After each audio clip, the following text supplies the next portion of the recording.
Nuestro texto de esta mañana será un texto muy sencillo tomado del libro de los Salmos.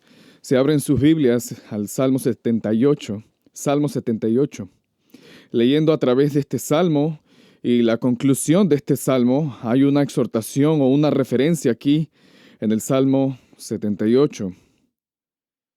Y relatando la historia de Israel, el salmista en el versículo 70, Salmo 78, 70, escogió también a David su siervo, lo tomó de entre los rediles de las ovejas, lo trajo de cuidar las ovejas con sus corderitos para pastorear a Jacob su pueblo y a Israel su heredad. Y él los pastoreó según la integridad de su corazón y los guió con la destreza de sus manos. Cuando me gradué del seminario, una de las cosas que realmente me impactó fue lo difícil que era el ministerio. Yo estaba realmente abrumado con eso, pasando de ser un pastor asociado, involucrado simplemente en ser parte del personal y compartir y ser un evangelista, a luego el Señor nos lanzara a nuestra iglesia First Fundamental Bible Church, primera iglesia bíblica fundamental, como un recién graduado del seminario de Talbot Theological Seminary, después de haber sido abusado académicamente por el Dr. Thomas, y luego asumir la responsabilidad de pastorear, y era realmente una iglesia bastante pequeña, como 40 personas, y simplemente abrumado por lo difícil que era el ministerio y sintiéndome realmente no preparado para la tarea que Dios me había dado. Así que entonces el Señor, teníamos una curva de aprendizaje muy alta, así que tuvimos que aprender las cosas muy rápidamente. En los últimos 50 años, 5 décadas, pensé que el ministerio se haría más fácil, pero no es así. Siempre es cuesta arriba. Uno piensa que después de un tiempo uno simplemente pondría el auto en control de crucero y uno se sentaría a disfrutar del viaje. Bueno, siempre estás en una batalla, así que nunca es tan agradable. Es agradable, pero no tan agradable. Siempre es cuesta arriba. Así que pensando en lo que podríamos decir esta mañana, para que les fuera de provecho, me sentí atraído por este texto, me sentí atraído a este texto, en el que el Señor habla de David y lo llama pastor, porque en aquel tiempo, en el tiempo de Israel, no había distinción entre la política y el pueblo, o la política y la religión. La política era religión. Sus reyes y sus gobernantes eran realmente pastores, eran llamados pastores, no eran solo personas a cargo. No simplemente gobernaban, sino que gobernaban para Dios. Y así que eran pastores, ellos pastoreaban al pueblo de Dios. Por eso, en el capítulo 34 de Ezequiel, cuando habla de las cualificaciones de los pastores, en realidad se refiere a los gobernadores, a los que están a cargo del pueblo. No se refiere a los pastores en particular, sino a los que están a cargo del pueblo de Dios. Y él describe su ministerio como pastores.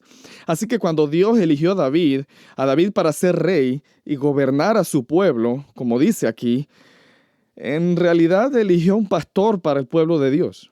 Y luego habló de él, de cómo cumplía su deber de pastor. Es interesante cómo condensa su ministerio. Versículo 72.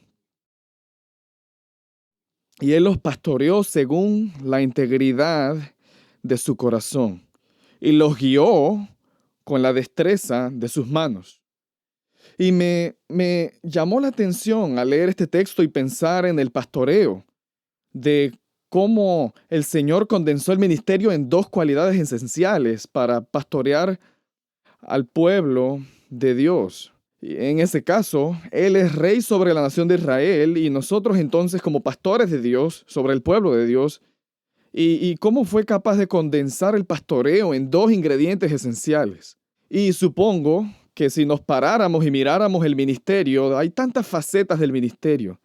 Mientras caminas por estos pasillos y te sientas en las clases respectivas y te preparas para el ministerio, hay tantas cuestiones que tienes que aprender para convertirte en un pastor fiel.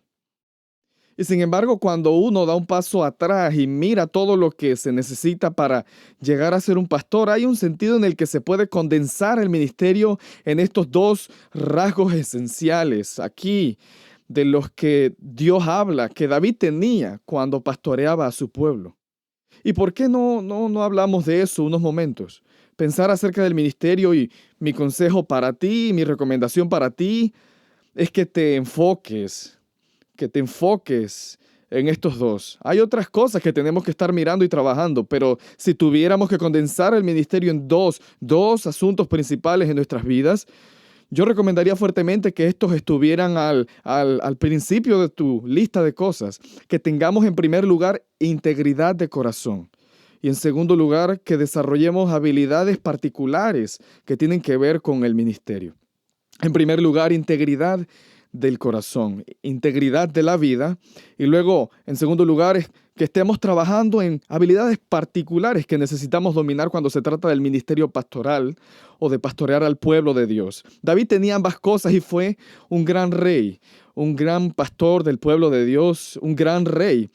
Somos herederos de los salmos que nos escribió. Era un hombre experto en el pastoreo. Era tan hábil que compuso el Salmo del Pastor. El Salmo del Pastor que era capaz de hablarnos, de identificar lo que significaba ser pastor. Vemos a Dios como nuestro pastor y sin embargo David lo describió desde su corazón de pastor en relación con eso. Así que se necesitaría en primer lugar que tú y yo tuviéramos integridad de corazón. David era un hombre que tenía integridad de vida, integridad de corazón. De hecho, ¿recuerdas cuando Dios lo llamó por primera vez después de expulsar a Saúl por su insensatez? Dijo, estoy buscando a un hombre según mi propio ¿qué? Corazón. Buscando un hombre que haga mi voluntad. Un hombre según el corazón de Dios. Así que él era un hombre conforme al corazón de Dios. Tener integridad es tener el mismo corazón que Dios tiene. Así que nuestra búsqueda como hombres de Dios es tener el corazón que Dios tenía. Que seamos un hombre conforme al corazón de Dios. Y esa es una prioridad para todos nosotros. Antes de embarcarnos en el ministerio, comencemos con lo primero y eso es ser un hombre conforme al corazón de Dios. Numerosas veces cuando Dios habla de David, especialmente cuando habla de su hijo Salomón, le recuerda, le dice, te bendeciré tu ministerio si caminas como caminó tu padre. Así que en el libro de Primero de Reyes, un par de veces en Primero de Reyes lo trata en el capítulo 3 y en el capítulo 9, habla de la vida de David y le recuerda a Salomón, voy a bendecir tu ministerio y agrandar tu ministerio si te propones a caminar de la misma manera que caminó tu padre, que caminó conmigo. Y que camines en la integridad de tu corazón, dice en el capítulo 9, que serás un hombre de integridad, de la manera que tu padre fue un hombre de integridad. Así que incluso Dios habla de la integridad del hombre, no solo aquí en este salmo, sino también cuando se dirige y habla a Salomón recordándole que este era David, un hombre conforme al corazón de Dios. Así que, ¿qué significa para ti y para mí ser hombres de integridad? Permítanme identificar por lo menos 5 áreas en las que tú y yo necesitamos practicar la integridad en nuestras vidas. La primera y más importante es obviamente nuestra vida personal. Si no tenemos cuidado, podemos tener 2 vidas. Tener la vida exterior que hemos cultivado a lo largo de los años. Es una vida hipócrita. Es una vida que mostramos en el exterior, no es la verdadera, no es lo que realmente somos. Y luego está en el interior, la vida real. Así que nuestro deseo es siempre que el hombre interior, que trabajemos en el hombre interior, que seamos en el hombre interior, que seamos un hombre íntegro. En el Salmo 101, vea el Salmo 101. David aquí expresa su corazón. En el Salmo 101, él habla de la misericordia y la justicia. Cantaré a ti, oh Señor, cantaré alabanzas, prestaré atención al camino de integridad. ¿Cuándo vendrás, Señor, a mí? En la integridad de mi corazón andaré dentro de mi casa. No pondré cosa indigna delante de mis ojos. Aborrezco la obra de los que se desvían. No se aferrará a mí. El corazón perverso se alejará de mí. No conoceré maldad. Él habla de su vida personal, que implicó su ministerio, mientras se dedicó a servir a Dios como rey. Dijo que todo surgía de la integridad de su corazón. Mi padre se dirigía a mí, incluso cuando él no era creyente. Él decía: hijo, tú necesitas ser un hombre completo. Necesitas ser un hombre completo, íntegro, un hombre de integridad. Eso es lo que él me decía, aunque él mismo no era tal hombre. Pero él sabía lo que era ser un hombre de integridad. Y mucho antes de que me convirtiera en pastor, solía decirme: tienes que ser un hombre íntegro. Dios te diría y me decía: necesitamos ser eso. Necesitamos ser lo que está en el exterior es lo que está en el interior. No debemos tener dos vidas. La vida que mostramos y la vida que vivimos debe ser una y la misma.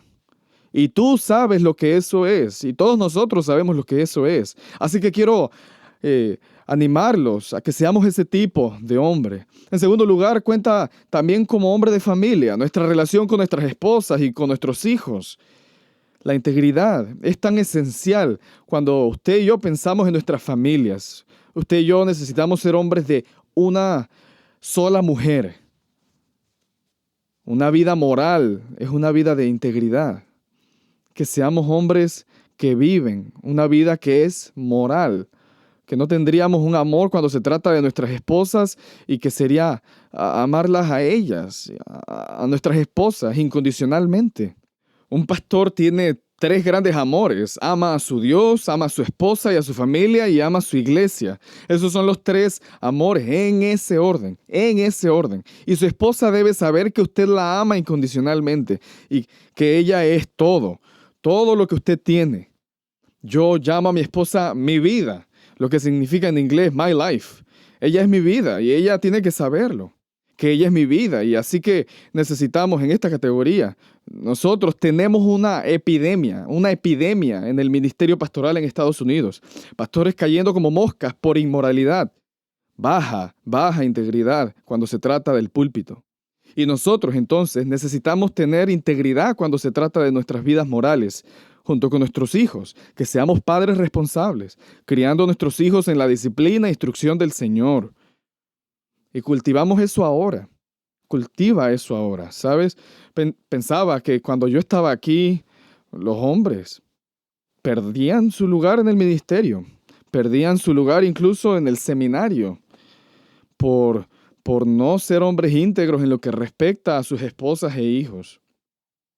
Haz que sea, cultiva esa relación hacia arriba. Si estás recién casado, trae a tu esposa, nútrela mientras crecen juntos en las cosas de Dios, que en su corazón no haya duda. No haya duda. No hay competencia cuando se trata de su amor por ti y tu amor por ella. Y ella sabrá que ella se sienta en el trono de tu vida cuando se trata de amar a tu esposa. La tercera área que recomendaría en el área de prioridad cuando se trata de integridad es obviamente el uso de tu dinero. El uso de tu dinero.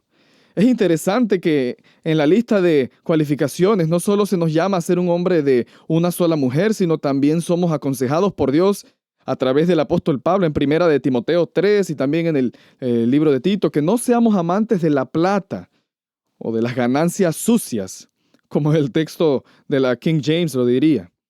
Y luego la larga exhortación del capítulo 6 acerca del amor al dinero como siendo la raíz de toda clase de males. Es interesante que el texto se aplique específicamente a los que están en el ministerio, a los que piensan que la piedad es un medio para obtener grandes ganancias, utilizando la religión como un medio para obtener dinero y de nuevo advirtiéndoles a ustedes y advirtiéndome a mí con respecto a nuestra integridad. Así que, caballeros, los animo, en primer lugar, a vivir dentro de sus posibilidades, lo que sea que tengan. Aprendan a vivir dentro de sus recursos. Corten el cuello de la codicia y la avaricia, pero vivan dentro de sus posibilidades. Y eso es lo que sea que Dios te traiga. Eso es de lo que vas a vivir. Y luego aprende a vivir de eso y ama a tu esposa a hacer lo mismo. Si pudiera también animarte a aprender a viajar ligero. Viajar ligero, estar contento. Aprendan el secreto del contentamiento, como el apóstol Pablo nos recordó en capítulo 4 de Filipenses. Y esto te guardará para que cuando entres al ministerio no sea una tentación para ti.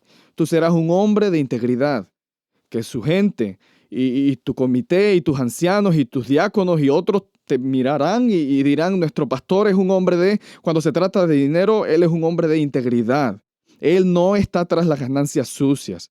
Él no está aquí por el dinero. Él nunca estará tentado a adjudicarse y a hacer mal uso de los fondos de la iglesia, etcétera.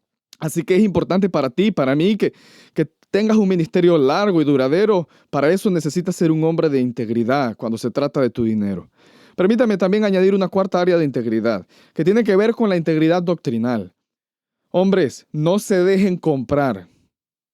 No permitan que nadie cambie su teología, de ninguna manera. Ustedes van a estar sometidos a una gran presión. Ustedes van a aprender sus doctrinas aquí. Una de las grandes cosas que harás en este seminario es enmarcar tu doctrina, saber lo que es, establecer un fundamento firme cuando se trata de las cosas que crees. Y luego van a guardarlo, van a vivirlo. Yo fui educado como un nuevo creyente cuando fui al seminario. Había estado ahí 5 años en Cristo, 5 años. Así que me senté bajo los profesores que teníamos aquí, profesores como el Dr. Roskop o el Dr. Thomas. Y esos hombres. Y ellos me enseñaron mi teología. Y no ha cambiado ni una iota, ni una iota. Todo lo que me enseñaron, eso es lo que creo y lo hice firmemente. Pero ha habido tentaciones a lo largo del camino y otros que se esfuerzan por cambiar sus ismos y cambiar sus ologías. Así que necesitarás entonces practicar integridad. Y eso es sé el hombre. Mantén tus doctrinas, vive por ellas, defiéndelas, pelea por ellas. Y sé conocido como un hombre que defiende la verdad, no un hombre que se entrega y hace concesiones y dispuesto a ceder y deja mover de esta u otra manera su teología porque de alguna manera no tienes lo que yo llamo integridad doctrinal. Permítame también añadir que cuando se trata de nuestra integridad, el ser un hombre íntegro tiene que ver con tu eclesiología. Y eso significa que cuando tú y yo ejerzamos nuestro ministerio, seamos hombres íntegros en lo que se refiere a nuestro ministerio. Tú no tendrás jefe. Yo no tengo jefe. Tú no tendrás jefe. Tú serás el pastor. Y será fácil para ti engañar, fingir. Será fácil para ti no cumplir con tu ministerio.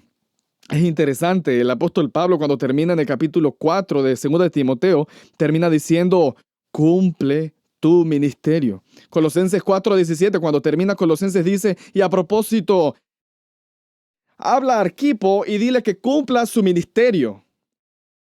¿Ves? Tú y yo, si no tenemos cuidado, podemos ir adelante, podemos ir y sin cumplir el papel que Dios nos ha dado. No siendo el pastor. Todo el papel, la descripción del trabajo que Dios te ha dado, podemos estar fingiendo aquí y allá. Y con el tiempo se verá, con el tiempo se notará. Si estás tratando de hacer el ministerio, pero luego fingiendo por aparte, con el tiempo se hará evidente que en alguna manera el trabajo no se está haciendo y no estás realmente cumpliendo. Tú tienes que practicar la integridad. Eso me sorprendió cuando me convertí en pastor. Que nadie me vigilara. Que nadie me controlara, porque no necesitan hacerlo. Deberíamos ser tales hombres de tal integridad que no necesitáramos un perro guardián. No necesitas fichar una entrada y fichar una salida. Y por cierto, nunca fichas salida. Cuando entras, nunca sales. Tienes un 24/7, 7 días a la semana, 365. Nunca estás fuera de horario. Bueno, este es mi día libre. No tienes un día libre. Puedes tener un tiempo libre, pero no tienes un día libre. El punto es que tenemos que ser hombres de gran integridad. Permítame también animarlos. Déjenme animarlos. Hay algunos aquí de nosotros, bueno, no algunos de nosotros, hay algunos de ustedes aquí en TMS que dan a TMS una mala reputación. Dan a TMS una mala reputación porque no son hombres de integridad. Tienen ismos particulares a los que se aferran. Y así que tomas estos ismos. Y luego cuando van a tomar iglesias, ustedes no son honestos. ¿Sabes? Cuando tomas una iglesia, cuando eres llamado a una iglesia y tomas una iglesia y te dan una constitución y te dan una herencia y te dan una denominación, de eso se trata, gente. Estás tomando esta iglesia y les estás diciendo, me voy a adherir a su constitución. Lo que diga, eso es lo que voy a hacer. Mi trabajo es hacer cumplir la constitución. Asegurarme de que nuestra iglesia funciona como dice la constitución. Debo preservar el legado de esta iglesia. ¿Quién invirtió en ella? ¿Qué hicieron? ¿Cuál es la historia? Mi trabajo es continuar esa historia. Si esta es una iglesia denominacional, mi trabajo es ser parte de la denominación y unirme a la asociación, asistir a las reuniones, asistir a las convenciones, promover la denominación lo mejor que pueda. Caballeros, eso es integridad. Pero para que tomes una iglesia y digas dentro de ti, sí, la tomaré, pero mi trabajo será cambiarla. Mi trabajo será moverlos de esto, aquello, eso. Eso, mis queridos amigos, es fraude. Eso es fraude. Eso es un fraude mayor. Y si no pueden encontrar una iglesia a la que puedan adherirse, entonces diría, vayan y planten una iglesia. Empiecen desde cero, de acuerdo a su constitución, de acuerdo al legado que planean construir y de la manera que quieren que sea, pero empiecen de cero. Eso es lo que yo recomiendo, porque tenemos una mala reputación allá afuera. A veces digo, bueno, soy de Master's Seminary y me ponen la cruz como diciendo, vaya, tú debes ser uno de esos. Tienes que luchar con esas cosas. No necesitamos hacer eso. Necesitamos ser hombres de integridad cuando se trata del área de eclesiología. ¿Les parece lógico, hermanos? Así que seamos ese tipo de hombres. Así que la integridad es tan importante para que seamos el producto auténtico, que seamos lo auténtico, que seas lo que la gente ve, eso es lo que reciben. Que ellos obtengan el producto auténtico. Ahora, cuando tu gente testifique acerca de ti en los días venideros, ellos dirán, sí, fulano de tal, pastor, hermano, fulano de tal, ¿sabes qué? Sobre todas las cosas, él es el producto auténtico. Él es el producto auténtico. Ahora noten la segunda área que Dios menciona acerca de David. No solamente era un hombre de integridad, pero también dice que ministraba. Él ministraba con la destreza de sus manos. Así que sabemos que pasaba su tiempo pastoreando. Escribió el Salmo del Pastor para recordarnos lo que hace un buen pastor, cómo guía, alimenta, cuida, etc. Es hábil. ¿Recuerdas aquel gran acontecimiento de la matanza de Goliat? ¿Lo recuerdan? También era hábil para proteger a las ovejas. Él estaba molesto porque en alguna manera nadie se había enfrentado a ese gigante Goliat de Gat. Y cuando entonces Saúl lo interrogó, él dijo, bueno, ¿sabes qué? He invertido mi tiempo, he matado un oso y he matado un león, y este filisteo incircunciso será igual que ellos. Hablando de eso, lo había hecho antes, lo había hecho antes. Y cuando salió a enfrentarse al hombre, lo único que tomó fue un palo y 5 piedras del suelo. ¿Por qué? Porque era hábil. Las personas que usaban una honda eran hábiles. Podían atinarle un cabello. Amigo, ni siquiera puedo ver un cabello. Ellos podían darle un cabello y no fallar. Así que esta enorme cabeza era para él nada. El hombre era hábil. Así que cuando le tocó pastorear al pueblo de Dios, fue hábil en ello. Y él los pastoreaba de acuerdo a las habilidades que él tenía. ¿Ves? Él era un hombre habilidoso. Entonces nosotros también, lo que está pasando en The Master's Seminary es que tú estás siendo entrenado en las habilidades del ministerio. Estás entrenado por hombres de integridad como ejemplos para ser hombres de integridad.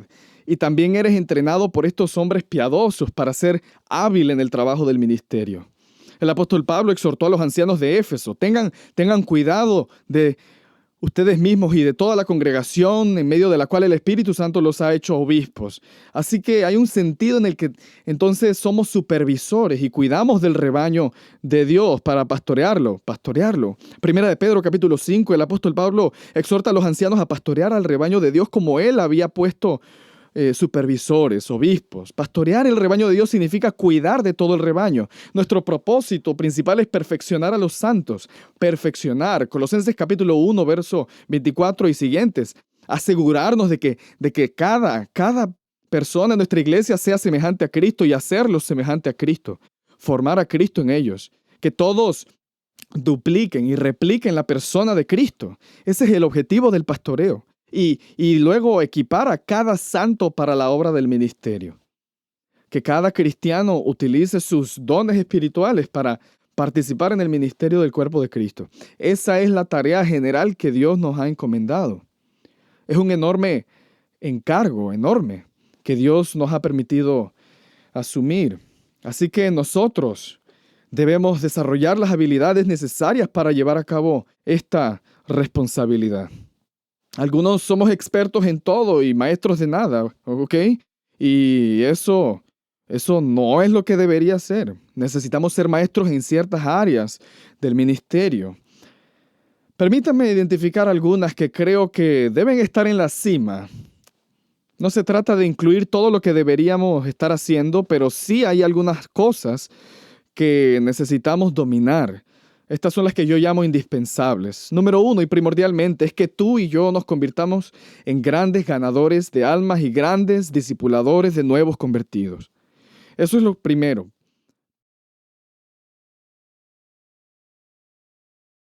¿Por qué? Porque es la gran comisión. Las últimas palabras de nuestro Señor Jesucristo son: vayan, pues, y hagan discípulos de todas las naciones, bautizándolos en el nombre del Padre, del Hijo, del Espíritu Santo y enseñándoles a guardar todo lo que les he mandado.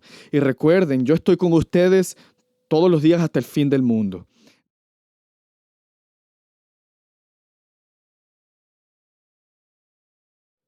Necesitamos convertirnos en grandes evangelizadores, grandes ganadores de almas, capaces de llevar a la gente a Cristo. Caballeros, si pasan 4 años en este seminario o 3 años y no llevan una sola alma a Cristo, no están cualificados para el ministerio.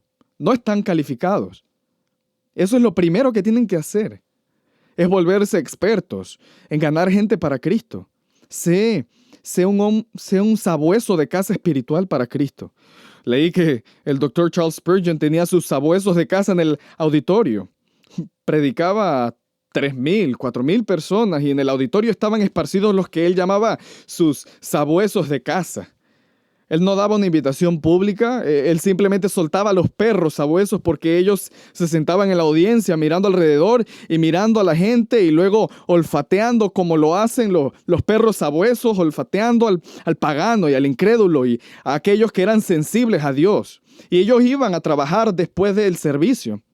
Iban a trabajar y empezaban a evangelizar a la gente. Y así es. Tú siéntate aquí en Grace, siéntate no como un observador, siéntate ahí como perros de casa. Miren a su alrededor y encuentren un alma que necesita a Cristo. Y después del servicio, hagan una línea recta hacia ellos y llévenlo a Cristo. Tienes que convertirte en alguien bueno para hacer eso. Y yo me senté donde tú estás sentado y no era bueno para ganar almas. Me senté donde tú te sentaste y estaba profundamente convencido de que no era adaptado, experto en llevar gente a Cristo. Y eso se convirtió en lo primero y más importante que necesitaba hacer. Era aprender cómo guiar a la gente a Cristo y compartir a Cristo con ellos. Gente, se trata de un mandato. No me importa qué posición teológica tengas. La comisión para todos nosotros es salir y testificar y ganar gente para Cristo y luego llevarlos a la iglesia y edificar la iglesia, estos convertidos. Así que te animo a que lo hagas. Ustedes, nosotros como pueblo de Dios, escuchen caballeros, ni por un minuto construyan su iglesia sobre el robo de ovejas. No sean ladrones de ovejas. No vayan a una iglesia y luego la construyan sobre los discípulos de otros. Incluso el apóstol Pablo nos recordó en el libro de Romanos: no edificaré sobre el fundamento de otro.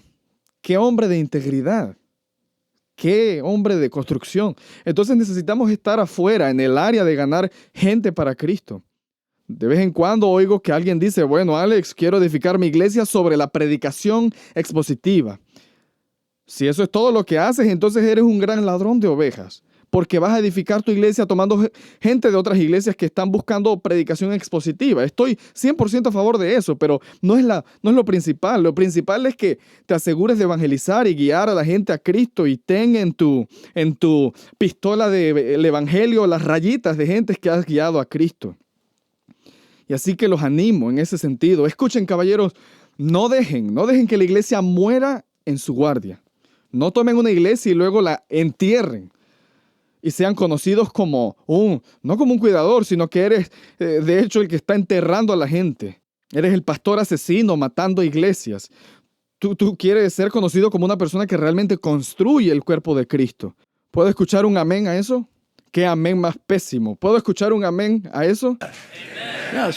Sí, es lo que necesitas hacer. Número 2, la segunda habilidad que necesitas desarrollar es la habilidad de predicar la palabra. Predicar la palabra.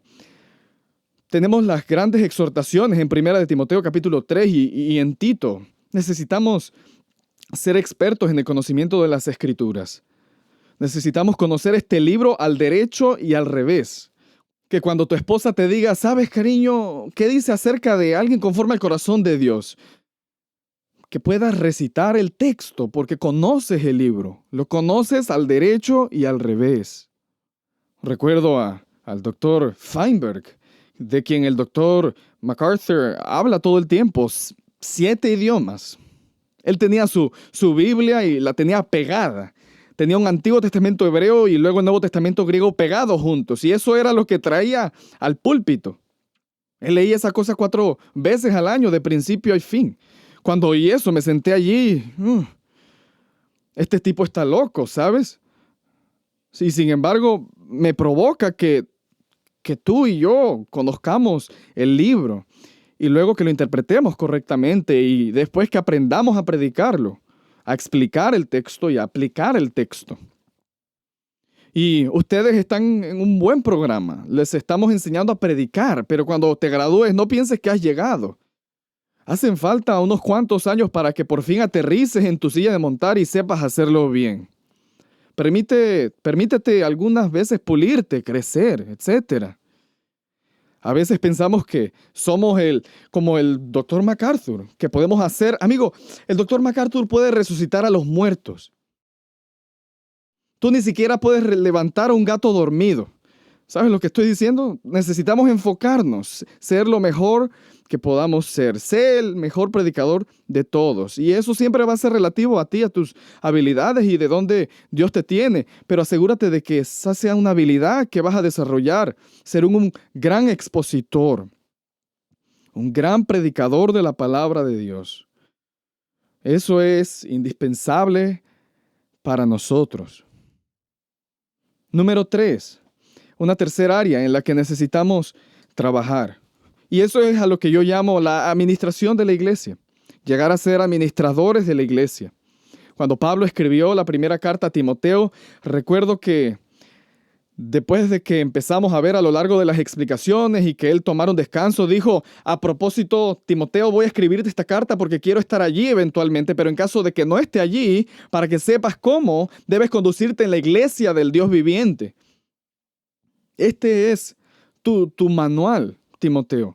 Este es tu manual. Así es como debes administrar la iglesia y ser un conocedor, administrador de la iglesia de Dios. Caballeros, no pueden estacionar su esqueleto en un despacho y luego como el avestruz meter su cabeza en la arena y centrarse únicamente en la predicación y en el texto. Ustedes son el obispo, el supervisor, el episcopos. Todo viene a ti. Todo está ahí. La pelota se detiene contigo. Tú eres el supervisor. Tú eres el pastor. Tú eres el que tiene que estar seguro de que todo funciona como debe funcionar. Todo está ahí. Hace poco tuvimos una elección de ancianos y diáconos y cuando repartieron la papeleta para que votáramos por el gobierno de la congregación, se nos olvidó añadir un nombre concreto en la papeleta, que era uno de los diáconos que se presentaba para diácono. Y me lo recordaron. Alguien vino al púlpito y dijo, pastor, tenemos un problema aquí, cuestión de orden. Y era una cuestión de orden. Y efectivamente lo olvidamos. No es que yo lo olvidara, es que la secretaria lo olvidó. Fue su culpa. Ella es la que debería haber sido despedida. No. No fue su culpa, porque todo depende de mí. Es mi culpa, porque la pelota se detiene conmigo. Tú eres el supervisor. Tu trabajo es aprender iglesia. Tienes que ser un buen hombre de iglesia para empezar. Algunos que están ustedes aquí son pobres hombres de iglesia. No les gusta la iglesia, casi nunca van a la iglesia. No saben cómo funciona. Amigo, necesitas amar a la iglesia y saber cómo funciona. Sé un gran hombre de iglesia, porque vas a ser un pastor en la iglesia y esa será tu responsabilidad. Y sé un líder capaz, sé un líder capaz. Vas a dirigir el cuerpo de Cristo. Y parte de tu administración de la iglesia es que seas un líder de tu gente. Y muéstrales cómo se hace el trabajo. Asegúrate de que se haga el trabajo. Tan importante. Tú y yo necesitamos entender que como pastores del pueblo de Dios debemos ser grandes hombres de iglesia y saber cómo funciona y administrarla cuidadosamente para que en cualquier día la iglesia funcione como debe funcionar. Esto es indispensable, indispensable. Y luego otra área en la que debemos enfocarnos, otra habilidad es poder aprender, la habilidad de motivación y exhortación. Es asombroso cómo el apóstol Pablo en capítulo 4, en primera de Timoteo, esto manda y enseña. En Tito 2:15, Tito habla, exhorta y reprende. Tu trabajo es ser un gran motivador. Caballeros, aprendan el arte de la motivación.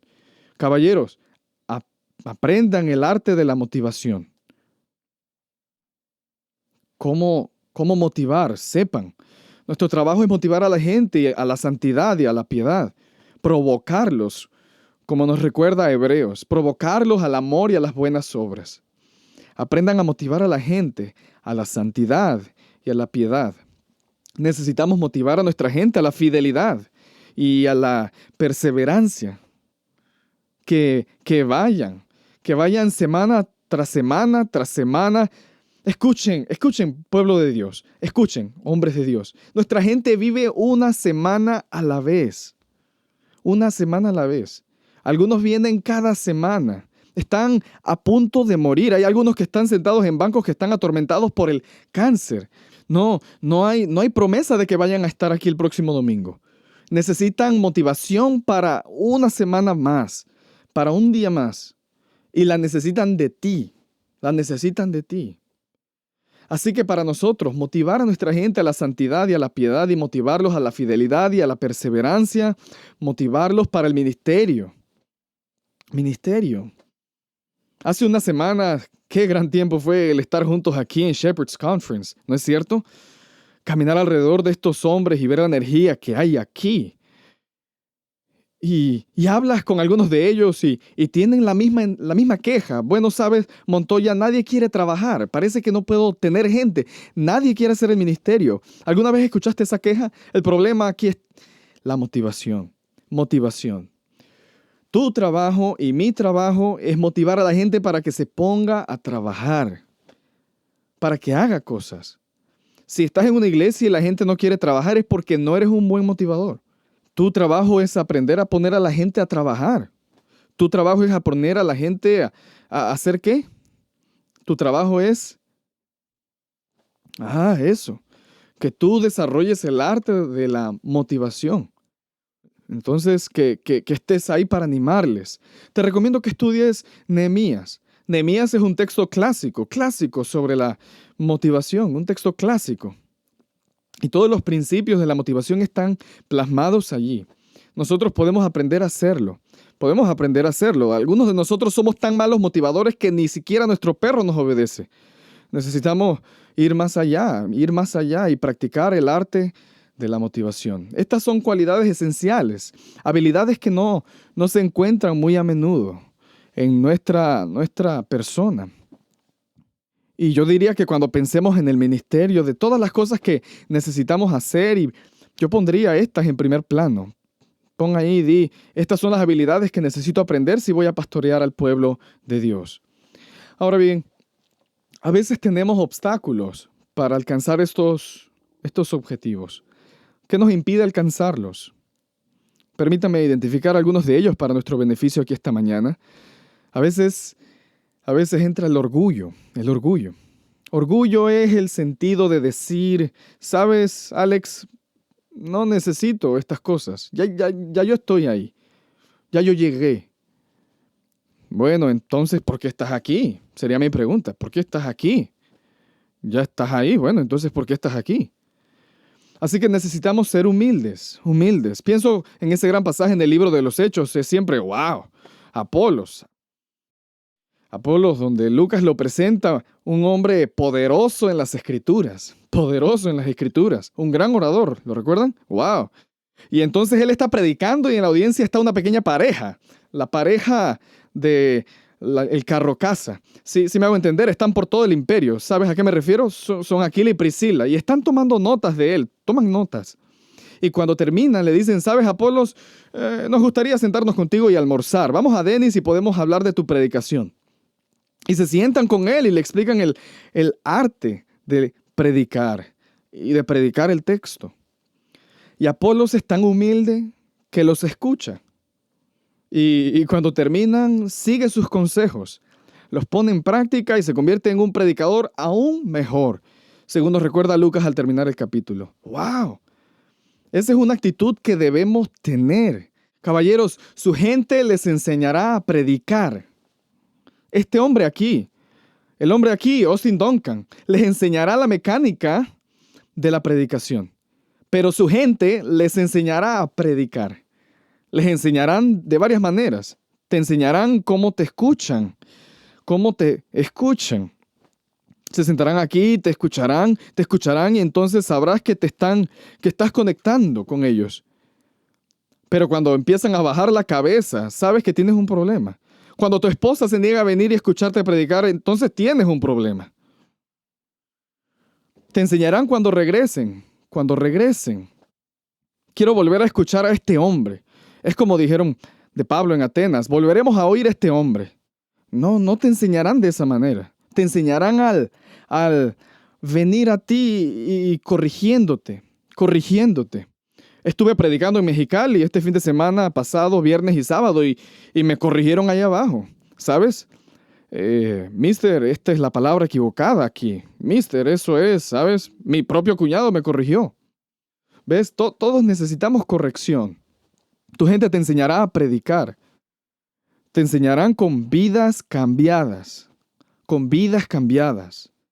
Porque verás que las vidas cambian cuando expresas la palabra de Dios. Pero sé humilde y luego aprende en el camino.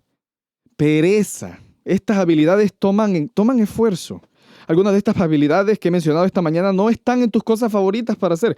No están en tus cosas favoritas. No estaban en mis cosas favoritas que hacer.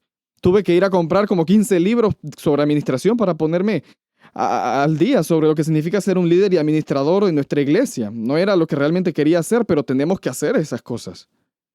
Así que tuvimos que trabajar en ello y no ser perezoso al respecto. No nos distraigamos. No se distraigan de lo principal. Hay tantas distracciones de lo principal. Siempre hay alguien tratando de empezar un nuevo ismo que no va a hacer la tarea, que no va a hacer el trabajo. Enfócate en lo que Dios te ha llamado a hacer y evita algunas de estas distracciones para convertirte en un aprendiz de todo y un maestro de nada. No, quiero ser un maestro de algunos, no de todos. No puedo ser un maestro de todo, pero sí puedo ser un maestro de algo. Y estas son algunas de las áreas en las que les animaría a ser maestros. Ahora bien, no se trata de eliminar otras cosas que también son importantes, pero asegurémonos de que hacemos las cosas principales como lo principal y las hagamos sumamente bien. Y luego podemos seguir con otras cosas que tenemos que hacer. Y luego, el desánimo. Los primeros años de tu ministerio vas a encontrarte con tiempos donde todas las visiones que tuviste, todos los planes que tuviste, todas las maneras en que vas a prenderle fuego al púlpito y el mundo entero se va a presentar a escucharte y los únicos que aparecen son los bomberos. Tenemos un problema aquí, no siempre va a ser así. Mantén el rumbo. Sigue preparando tus habilidades. Sigue haciendo lo que tienes que hacer y el resultado final va a ser, cuando llegué a First Fundamental, fui entrenado en la predicación expositiva y comencé a predicar el domingo por la mañana, el domingo por la noche, el miércoles por la noche y tomaba un libro diferente cada día, cada mañana y ese ha sido mi hábito por 52 años, solo yendo a través de las Escrituras. Pero nadie vino. Digo, solo había 40 personas y después de 6 meses las mismas 40 personas. Dije, algo anda mal aquí. Algo anda mal aquí, nadie está viniendo y así que tuve que mirar lo que tenía que hacer y el punto número 1 estaba ausente, evangelismo y discipulado. Esta es una comunidad católica de hueso colorado, no hay transferencias de ningún lugar, tuvimos que conseguirlos a todos desde cero. Me di cuenta de que necesitaba un público para predicar, pero eso significaba salir y evangelizar y empezar a ganar almas a Cristo. Así que lo hicimos, empezamos a trabajar y así que lo hicimos y empezamos a trabajar y a hacer estas cosas. Y luego la iglesia comenzó a crecer y entonces me animé. Así que necesitamos ser pacientes y seguir trabajando en ello, sabiendo que si hacemos las cosas que hay que hacer, que Dios va a añadir a su rebaño. Caballeros, si pudieran condensar el ministerio, estas son dos cuestiones principales: la integridad y la habilidad a la hora de hacer estas cosas. Hace unos años, cuando un avión despegó en Nueva York, ¿lo oyeron? Y los pájaros invadieron los motores, ambos motores. Todos los motores se apagaron.